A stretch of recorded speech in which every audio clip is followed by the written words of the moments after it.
With 8 out of 11 planetary points in the Eastern Hemisphere,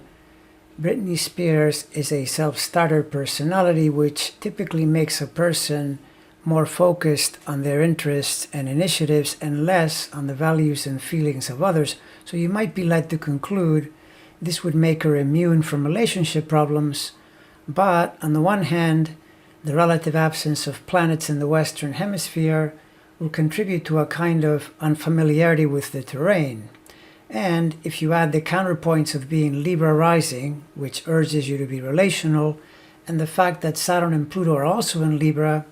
signals that her life will feature trials and tribulations in the arena of relationships, especially because both these challenging planetary forces are in the sign of her ascendant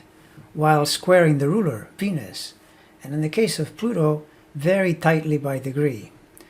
With Saturn part of the action, the planet of commitment, she'll be pulled into marriage at a fairly young age, but as history has shown,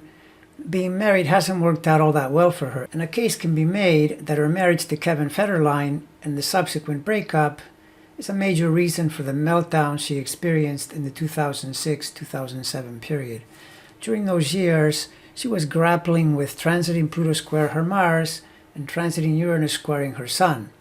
which is quite a bit of outer planet instability. And when Saturn entered Virgo in 2007 and squared her Sagittarius sun sign and planets, the wheels fell off, and the combination of her own actions under significant substance abuse and what would later be revealed as a father that was seeking to cash in on his talented daughter's earning potential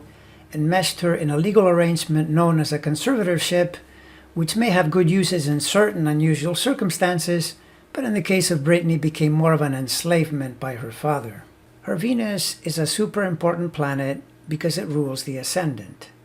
And that Saturn and Pluto in Libra squaring it will make personal relationships challenging is one thing. But since Saturn rules the 4th house, and Venus is also in the 4th house, you can see a clear signature pointing to the family, and with Capricorn being the sign, the father will almost always be the key figure.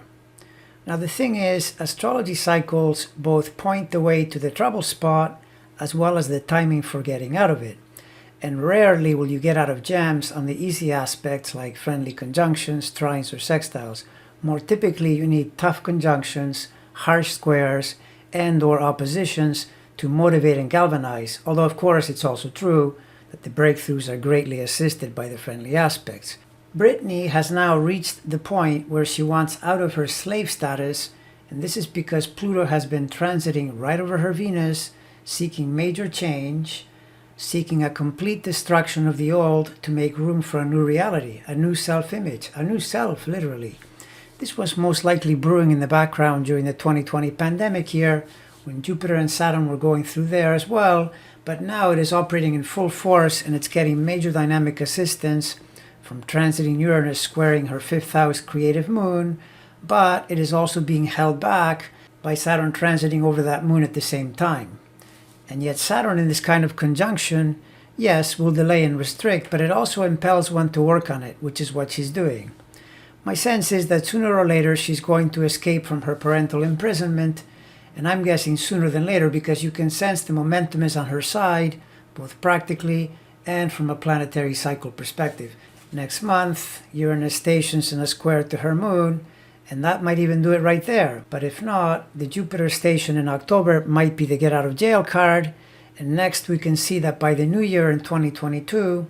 Saturn and Uranus get beyond the degrees of her moon, and this could also be enough to set her free, especially when taken together with a transiting Jupiter through Pisces, which trines its natal position in Scorpio in the 2nd house of money and signals easy access to her own money, which is precisely what she is complaining most bitterly about. And if none of these astrological doorways set her free, then it's difficult to believe the entry of Jupiter into Aries mid-year 2022 won't do it, since it will be trining her Sagittarius sun and planets for a year, and Jupiter is famous for granting your wish. Whether she finds her freedom on the sooner or the later side, the second half of 2022 all the way to the middle of 2023 is one of her really good periods during which her creativity, prosperity, and even relationships will flourish.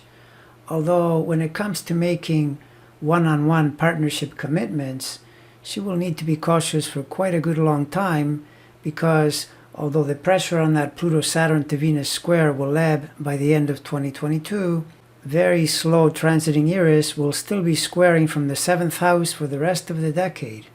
signaling it may not make things easy in the matter of finding solid, trouble-free alliances. So, bottom line, does she get out of her father's prison? Yes. And I'm betting sooner than later, and I'm also betting her plight and her victory will turn out to be important toward the much-needed reassessment and reformation of conservatorships and how they are legally transacted in the current environment. I mean, let's face it, many have said what she has endured could only happen to a woman, and since we're now most definitely in the age of Eris, this change is due to happen, and so it certainly will.